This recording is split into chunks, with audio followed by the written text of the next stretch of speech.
Isang araw nga po sa ating lahat. Ako nga po pala ulit si Charles to draw the English Attempts or Daily Devotion. So ngayong araw nga po ay tatalakay natin about sa Moses' birth. And ang topic po natin ngayong araw ay the reason you were born.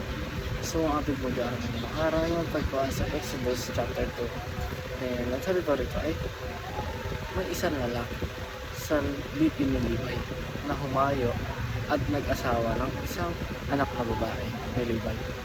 Ang babae ay nagtihi at nanganak ng isang lalaki.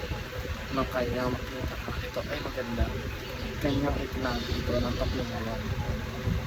Nang hindi na niya ito may tago pa, ikinuha niya ito ng isang basket na yari sa papiro at pinahiran niya ng betog at alkitran. Kanyang isinilid ng bata noon at nilagay sa talahiban sa ilog, sa tabi ng ilog. Tumayo sa malayo ang kanyang kapatid na babae upang malaman ang mangyayari sa bata. So, pagkaturoan po natin ngayong araw ay nakapaloob sa 3 things about Moses.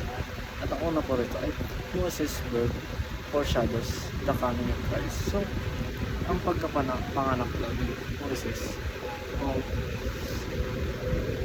ang pagkapanganak daw ni Moses ay ito daw ay nagbibigay ng foreshadowing sa pagdating ng ating Panginoon sa Kristo. Dahil malalaman natin na si Moses ay isang apostol ng ating Panginoon o isa siyang naging Messiah ng ating Panginoon upang masabi na ang ating Panginoon si Kristo ay muling dadating dito sa mundo ito.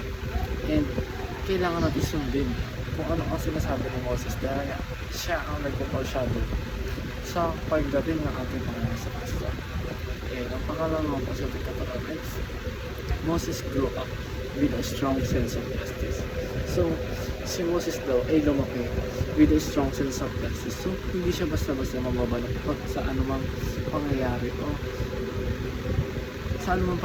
o kahit na ano pa kung ibigay sa kanya.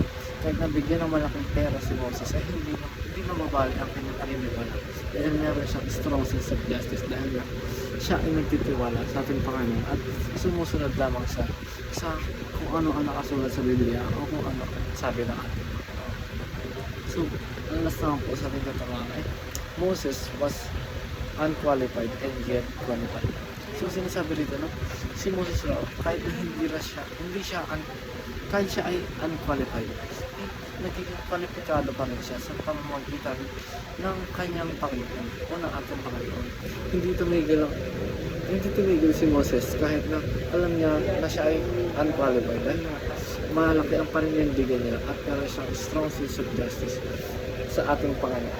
At ito ay nanggagaling sa ating Panginoon. Medyo lang po, dito na po ulit tapos. Thank you.